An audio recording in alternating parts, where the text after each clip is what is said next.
ত্বকের নানা সমস্যার সমাধানে ভিটামিন ই খুবই গুরুত্বপূর্ণ। তার পাশাপাশি স্বাস্থ্য উদ্ধার ও পুরনো জ্বালা ফিরিয়ে আনার জন্য আজকাল ভিটামিন ই ব্যবহারের পরামর্শ দেওয়া হয়। ভিটামিন ই ক্যাপসুল সাধারণত যে কোনো ওষুধের দোকানেই কিনতে পাওয়া যায়। আপনারা স্ক্রিনে যে ওষুধটি দেখতে পাচ্ছেন তার 10টি ট্যাবলেটের একটি স্ট্রিপ, যার বাজার মূল্য হচ্ছে 65 টাকা, যা আপনার আশেপাশে যে কোনো ফার্মেসি থেকে আপনারা কিনতে পারবেন।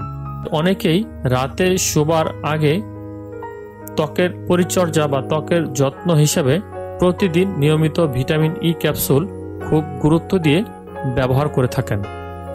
সাধারণত একটি ক্যাপসুল ফুটো করে তার মধ্যেকার নির্যাসটি সরাসরি মুখে লাগানো হয়। ভিটামিন ইর মধ্যে রয়েছে আলফা টোকোফেরল নামক একটি অ্যান্টিঅক্সিডেন্ট, যা আপনার ত্বককে রক্ষা করে ফ্রি রেডিকেলের আক্রমণ থেকে। এই উপাদানটি অ্যান্টি এজিং ক্রিমেও ব্যবহার করা হয়। যারা ব্রণজনিত সমস্যায় দীর্ঘদিন যাবৎ ভুগে আসছেন তাদের জন্য খুব ভালো একটি ওষুধ হিসেবে কাজ করে। তবে সেক্ষেত্রে আবার ভিটামিন ই তেল ব্যবহারের পরামর্শ দেওয়া হয় না, সেক্ষেত্রে আপনাকে ভিটামিন ই খাওয়ার পরামর্শ দেওয়া হয়। ময়শ্চারাইজার হিসেবেও দারুণ কার্যকর ভিটামিন ই সূর্য রশ্মির আক্রমণ থেকেও ত্বককে রক্ষা করতে পারে। কিন্তু এসবের পাশাপাশি একথাও ঠিক যে ত্বকে ভিটামিন ই সরাসরি ব্যবহার করার কিছু পার্শ্ব প্রতিক্রিয়াও রয়েছে।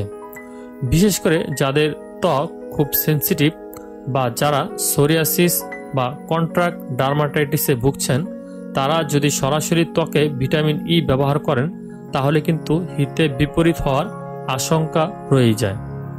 তার চেয়ে বরং আগে একবার ডাক্তারের সাথে কথা বলে বা ডাক্তারের সঙ্গে পরামর্শ করে নিন, তারপর আপনারা এই ভিটামিন ই এর ব্যবহার করতে পারেন। পাকা পেঁপে, মধু আর লেবুর রসের মাস্কেও ভিটামিন ই ক্যাপসুলের নির্যাস মিশিয়ে ব্যবহার করতে পারেন। ভিটামিন ই তেল, ট্রি অয়েল, নারকেল তেল, ল্যাভেন্ডার তেল একসঙ্গে মিশিয়ে ব্যবহার করলে মুক্তি পাবেন অ্যালার্জির মতো খুব কঠিন সমস্যা থেকেও।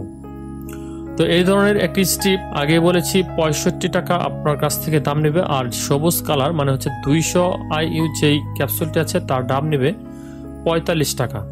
তো অনেকেই আমাদেরকে প্রশ্ন করে চান যে এই ক্যাপসুলটি কি গিলে খাবো নাকি এটি ফুটো করে তার ভিতরের যে জেলটি আছে সেটি খাবো। তো তাদের উদ্দেশ্যে বলছি, আপনি যদি খেতে চান তাহলে অবশ্যই আপনাকে এই পুরো জেলটি খেতে হবে, মানে হচ্ছে ফুটো করা যাবে না। আর ত্বকে অ্যাপ্লাই করতে গেলে অবশ্যই আপনারা এটি ফুটো করে তার ভিতরে যে জেলটি আছে সেটি আপনার কাঙ্ক্ষিত ত্বকে অ্যাপ্লাই করবেন। তো বন্ধুরা, এই ই ক্যাপ সম্পর্কিত যদি আরও কারো কোনো প্রশ্ন থাকে তাহলে অবশ্যই কমেন্ট বক্সে লিখতে পারেন। আর এখনও যদি আপনি আমার চ্যানেলটি সাবস্ক্রাইব না করে থাকেন তাহলে চ্যানেলটি সাবস্ক্রাইব করে পাশে থাকা বেল আইকনটি ক্লিক করে দেওয়ার জন্য উদাত্ত আহ্বান জানাচ্ছি। কেননা আমরা নিয়মিতভাবে আমাদের এই চ্যানেলটিতে ঔষধ রিভিউ সহ স্বাস্থ্য বিষয়ক নানা গুরুত্বপূর্ণ পরামর্শ এবং টিপস নিয়মিতভাবে দিয়ে যাচ্ছি। তো আশা করছি ভিডিওটি দেখে উপকৃত হয়েছেন। যদি বিন্দুমাত্র উপকৃত হয়ে থাকেন তাহলে অবশ্যই একটি লাইক করে দেবেন। তো ভালো থাকবেন, সুস্থ থাকবেন। পরবর্তী ভিডিও দেখার আমন্ত্রণ জানিয়ে আজকের মতো এখানেই বিদায় নিচ্ছি। আল্লাহ হাফেজ।